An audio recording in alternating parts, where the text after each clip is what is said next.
స్వాగతం, సుస్వాగతం. కొత్తగా కమిటీలోకి వచ్చిన వారందరికీ కూడా అభినందనలు, శుభాకాంక్షలు. 4 దశాబ్దాలుగా పార్టీ కమిటీలు నియామకం చేస్తున్నాను, కానీ ఇంత కసరత్తు ఎప్పుడూ నేను చేయలేదు. ఎన్నో వడపోతలు, ఎన్నో లెక్కలు, ఎన్నో ఈక్వేషన్లు చూసి మీ అందరికీ పదవులు ఇచ్చాం. ఈ విషయం మీరందరూ గుర్తుపెట్టుకోవాల్సిన అవసరం ఉంది. సీనియర్ని గౌరవిస్తూ, కొత్త వారికి అవకాశాలు ఇస్తూ, కష్టపడిన వారికి చోటిస్తూ కమిటీలు ఏర్పాటు చేయడం జరిగింది. సీనియారిటీ, సిన్సియారిటీ, సోషల్ రీఇంజనీరింగ్తో దాదాపు 250 మందితో కమిటీలు ఏర్పాటు చేసుకున్నాం.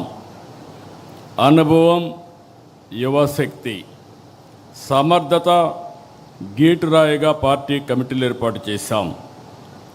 పార్టీ పదవులు చేపట్టిన మీ అందరికీ మనస్ఫూర్తిగా మరొక్కసారి కంగ్రాచులేషన్స్, ఆల్ ది బెస్ట్.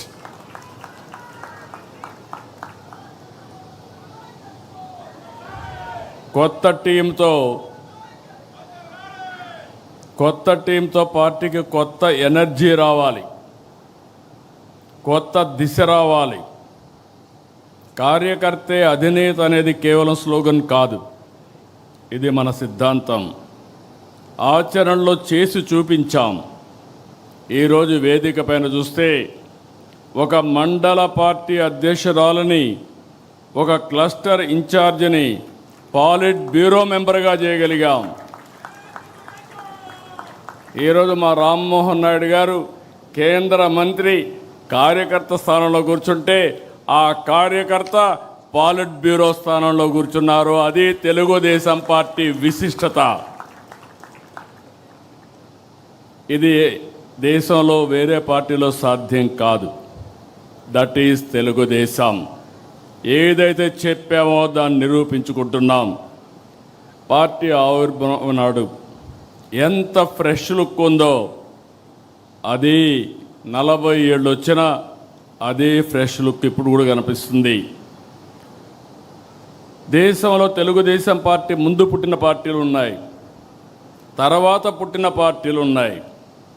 అయితే ఇంత పటిష్టమైన నిర్మాణం, బలమైన క్యాడర్ కలిగిన ఏకైక పార్టీ తెలుగుదేశం పార్టీ, వేరే పార్టీ లేదు. ఒక్క ఓటమితోనే రాజకీయ పార్టీలు చాపజుట్టేస్తున్నాయి, కాలగర్భంలో కలిసిపోతున్నాయి. కానీ గెలిచినా ఓడినా ఎప్పుడూ సగర్వంగా ఎగిరే జెండా మన పసుపు జెండా. 44 ఏళ్ళలో అనేక సంక్షోభాలు, సవాళ్లను చూశాం. కానీ మన పసుపు జెండా పౌరుషం మాత్రం ఎప్పుడూ తగ్గలేదు, ఎప్పుడు ఎవ్వరూ తగ్గించలేరు. తెలుగుదేశం పార్టీ కార్యకర్తలు ఎప్పుడూ మీసం మెలేసే నిలబడతాడు తప్ప ఎవ్వడికి భయపడడు, తల వంచడు. 4 దశాబ్దాల మన ప్రస్థానం అద్భుతంగా సాగింది. తెలుగుదేశం పార్టీ శాశ్వతం. తెలుగు జాతి ఉన్నంత వరకు తెలుగు వారి గుండెల్లో ఉండేది ఏకైక తెలుగుదేశం పార్టీ. దాన్ని ఎవరు ఏమీ చేయలేరు.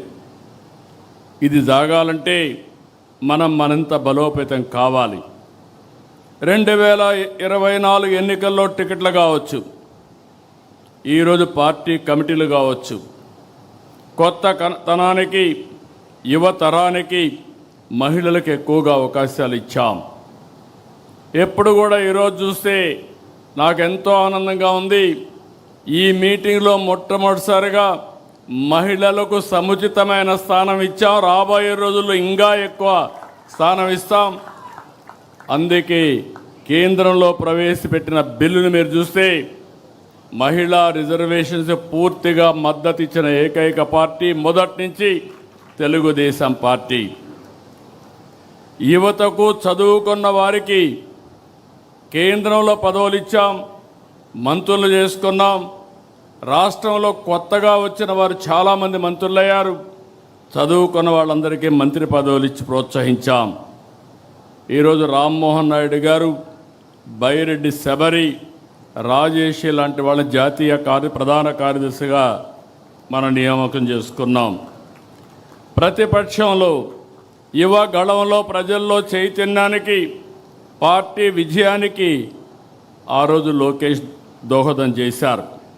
పార్టీ నిర్మాణం, ట్రైనింగ్ క్లాసులు సహా ప్రతి అంశంలో లోకేష్ చాలా కృషి చేశారు, నేను చూశాను. టెక్నాలజీ అడాప్షన్ మొదలుకొని కార్యకర్తలకు సంక్షేమం, 5 లక్షల రూపాయలు యాక్సిడెంట్ ఇన్సూరెన్స్ ఇచ్చిన ఏకైక పార్టీ, సమర్థవంతంగా నిర్వహించే పార్టీ తెలుగుదేశం పార్టీ. ఇటీవల గవర్నమెంట్లో చైర్మన్ ఇన్వెస్ట్మెంట్ ప్రమోషన్ కోసం అపాయింట్ చేస్తే ఏదైతే చెప్పామో 20 లక్షల ఉద్యోగాల హామీని నెరవేర్చేందుకు అనునిత్యం పనిచేస్తున్నారు. చాలా వరకు ముందుకు పోయారు. నిన్నే ఆర్సెలర్ మిత్తల్, ఎస్టర్డే గూగుల్, ఇలాంటి ప్రతిష్టాత్మకమైన కంపెనీలు, వరల్డ్ బెస్ట్ కంపెనీస్ అన్నీ ఆంధ్రప్రదేశ్కి వచ్చాయంటే అది లోకేష్ చూపించిన చొరవ అని చెప్పి కూడా నేను మీకు తెలియజేస్తున్నా. అందుకే ఈరోజు అదనంగా వర్కింగ్ ప్రెసిడెంట్ బాధ్యతలు అప్పచెప్పాం. కానీ బాధ్యతలు అప్పచెప్పినప్పుడు నేను ఒకటే చెప్తున్నా మీ అందరికీ,